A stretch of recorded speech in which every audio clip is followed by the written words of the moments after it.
Haleluya. Amen. Haleluya. Amen. Tinoda kutenda Mwari vakanaka.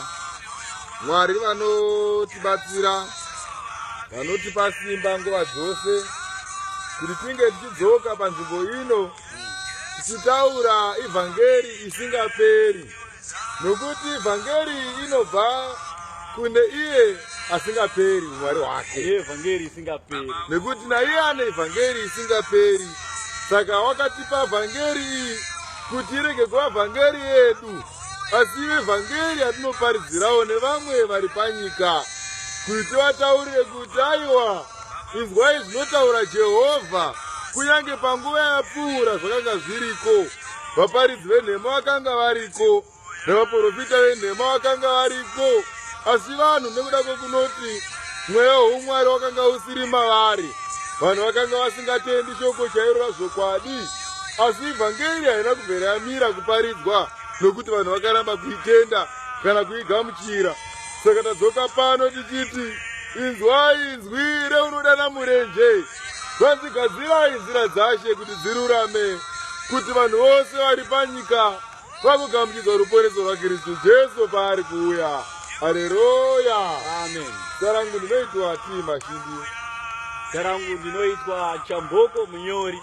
Tinotenda tadzoka zvakare nevhangeri iyi kuti hama dzangu tikutaurirei kuti kana kune vamunotenda vamuri kuti vakatanga machechi 1960, isu nhasi tiri kuya naro panguva ino yatiri kurarama ino, kurana 2000, tichitaura kuti aiwa vakatanga 1960 havana kutumwa naMwari kuti vatange machechi iwayo, vakavamba zviro kwazvo nokuda mari kana kuda ukuru, asi vhangeri yaMwari vasina, vaida kukudzwa pasina.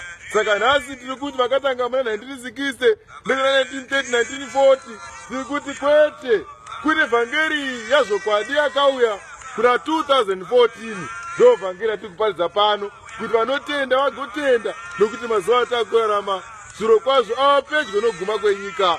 Saka vhangeri yatiri kuparidza pano tavakuti kuudzei kuti vamuri kuti vari kuparidza vhangeri kana vanokuparidzirai muchivaomberera maoko, tiri kuti havana kutumwa naJehovha Mwari, vakazvituma. Haleluya. Saka vhangeri yangu nda kupikisana nomukomana anonzi Chiwenga. Mukomana anoda kumuchalenja nekuti Jehovha wakataura kuti unofanirwa kumuchalenja, anonzi Apostol Chiwenga. Zvanzi naJehovha muchalenje munhu iyeye nokuti handava kumutuma, wakaita vhangeri yokudzidza, akaenda zviro kwazvo kunodzidza. Saka zvaakadzidza vhangeri iyoyo, zviro kwazvo haana kutumwa naMwari, anenge akunyepera vanhu kuti ndatumwa naJehovha, asi Jehovha vakati handina kumutuma Chiwenga, akaenda kuchikoro. Saka pane imwe nhau yakavanzika yamusingaziva yatakazarurwa naJehovha Mwari, yekuti Chiwenga andori neziheti raakapfeka reblack mumusoro nezibhachi zidema raakapfeka, ndo inyaya rekuti kana akaripfeka vanhu paanokuparidza ivhangeri hamugoni kuzviona kuti vhangeri wakadzidza, akakunyeperai kuti akatumwa munobvuma kuti wakatumwa. Asi Jehovha wakazarura pamweya mutsvene wazvokwadi, akati pamweya mutsvene wazvokwadi waMwari, Chiwenga handina kumutuma, handimuzive, wakaenda kuchikoro kuti auye azviparidzira vanhu. Saka Chiwenga nhasi ndikukuudzai kuti Chiwenga haana kutumwa naMwari. Sei ndichidaro? Nekuti pane magwaro atitori nawo ipo pano anoparidza zvimwe zvinhu muchiombera maoko vanhu veZimbabwe, muchiraswa zviri pachena. Chiwenga achikuparidzirai magwaro okuti Jesu paakabhabhatidzwa anzi mweya mutsvene wakabva kuna Johani Mubhabhatidzi ukaenda kuna Jesu. Haleluya. Saka munotaura kuti inini mweya kana wanga uri pana Johani waikoriwa here kuti ugare pane umwe muprofita, nokuti Johani akanga ari muprofita? Ndo mubvunzo wangu kuti Jesu, zviro kwazvo Jesu aizokona here kuti ashandire Jehovha Mwari nekuti Johani mweya uchiri pana Johani? Panga pasina vadzidzi vaJesu here, vadzidzi vaJohani vachifamba vachiita basa raMwari, vaidzika mweya yemadhimoni. Saka nhau yanda ndigone kutaura panapa ndeyokuti Chiwenga haana kutumwa naMwari. Kune vanomuomberera maoko, imi muri kumuomberera maoko vechechi yake, ndiri kukuudzai kuti Chiwenga akarasika, haana kutumwa naJehovha Mwari. Chiwenga akadzidza vhangeri saka anozoya kuvanhu ako ati ndakatumwa naJehovha kuti mumutende, asi takazarurwa pamweya mutsvene pachiprofita chomweya mutsvene waMwari zvikanzi kwete handina kumutuma. Kunyange chiwenga akauya patomuudza kuti hauna kutumwa iwe, simba raMwari tomuratidza kuti Jehovha havana kukutuma, une bhachi rawakapfeka. Tiri kuya kuzotaura chokwadi chazvokwadi chokuti vanhu maakutoombera maoko, munhu achiparisa zvenhema muchiomberera maoko, obva akuparidzirai kuti mweya mutsvene wakabva pana Johani kana kuna Jesu. Asi chinzwa zvotaura magwaro kuti mweya mutsvene wakaonekwa senjiva uchiburuka kubva kudenga, denga rakatozaruka. Verenga munyori kuti nyika idzwe vhangeri yaMwari.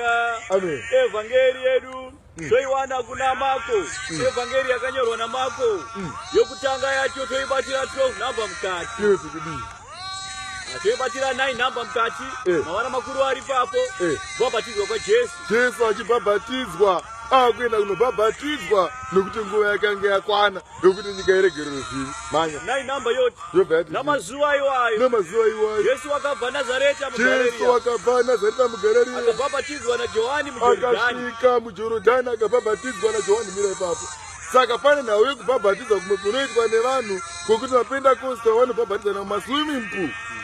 Saka ndiudzei kuti swimming pool iyi ndo rwizi raJorodhani here vaitaura, ndiro Jorodhani here munobhabhatidza mumasuweji vanhu muchivabhabhatidza mugungwa.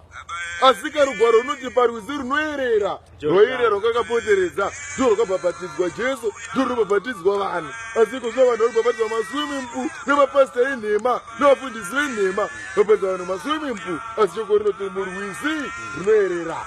Manya senhamba pakarepo achibuda mumvura, Jesu abuda mumvura akaona denga richizarurwa. Inzwai zviri kutaurwa, pakaonekwa denga richizarurwa nomweya uchiburukira pamusoro mweya pake mutsvene senjiva. wakabva waonekwa, denga rakatanga razaruka, mweya mutsvene ukabva waonekwa uchiburukira pamusoro paJesu senjiva.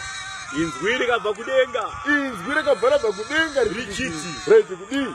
ndiwe mwanakomana wangu, tarira Jesu, denga zvarazaruka, ndinodikanwa, ndiwe mwanakomana wangu unodikanwa, ndinokufarira. Teererai munzwe, nhau iyi haina kungotaurwa chete ikazikwa naJesu ari 1, asi navazhinji vakanga varipo vakadii? Vakazviona vakazvinzwa. Mweya mutsvene wakabva kudenga, hauna kubva kuna Johani, nekuti mweya mutsvene zvaunotumwa kumakereke akasiyana-siyana uchitaura. Muri kundiudza here kuti mimi pautombosara kune imwe chechi kusina mweya, wotomboenda kune imwe chechi mweya umbotama. Chiwenga haasati aziva kubwinya kwaMwari, nekuti haana kutumwa naMwari, haazivi kubwinya kwaMwari kuti Jehovha, kuti mweya mutsvene zvauripo pana pakuIngland uriko, kuZimbabwe uriko, Jesu ari kuno, ari kuIngland, ari kupi. Chiwenga haazivi kubata kwaMwari, anoshandura magwaro. Ndiye zvaakambokuparidzai evhangeri, mukamuomberera maoko achikuudzai shoko rekuti Jehovha, zvive kuti Jehovha harisi riro, nekuti Jehovha hanzi matombo. Saka ndiudzei kuti vaprofita vaita kuti zvanzi naJehovha, munotaura kuti vaitaura kuti matombo ndi aitaura navanhu ava. Chiwenga akataura shoko iro kuti Jehovha rakaipa. Saka munenge muchingotenda chete kuti akatumwa naMwari, nekuti waparidza politics moti akatumwa naMwari, nekuti afadza nezvenyika. Asi kanhasi ikaiti kudzei ichichipa murume uyu anoti mweya wamutuma kuti ataure zvenyika, ataure zvematongerwo enyika, asi Ishe wedu akaituka nyika, akairamba nyika pachena. Jesu akataura kuti kana iri nyika iyi handomboinamatiri, akatoituka nyika. Saka mweya wani unomutuma kutaura nezvenyika? Mweya wani unongotaura nezvenyika? Mweya wani? Saka tiri kutaura kuti murume uyu haana mweya mutsvene waMwari, asi munhu ari kutsvagawo mari kune vanhu. Ndosaka muchizoona paya kana apedza kuparidza muna festi, anobva ati kana pane vanoda kupa uya mupe, ari kutopemhawo mari kuvanhu. Nekuti kana oraiti profita chako iwo chinongotaura nezveZimbabwe chete, ko achionewo here dzimwe nyika, achionewo here nezvichaitika nezvichauya zvezimwe nyika. Mabhazi ari kufa, ari kuuraya vanhu kuZimbabwe, asi muri kuti munecheza munyika. mwazha obva ataura ari kuonekwa, Famba ipapo. Saka regani vambe pana Mwasha. Famba ipapo. Mwasha anotaura vanhu kuti ndiye the angel of Africa. Achitaura kuti I'm the angel of Africa. Ndakatumwa ndiri mutumwa muno muAfrica. Ndaimboramba kunzi Jesu. Ndairamba kunzi Jesu. Ndakutenda kunzi ndinzi ndiri Jesu. Asi pachikofiwa chete. Asi vanhu vari kungofa. Mwasha ari kutaura zvinhu zvakadaro kuti mutumwa. Saka ndiudzei kuti kana nyika ine mutumwa inoita nzara here? Kana nyika ine mutumwa inoita nzara here?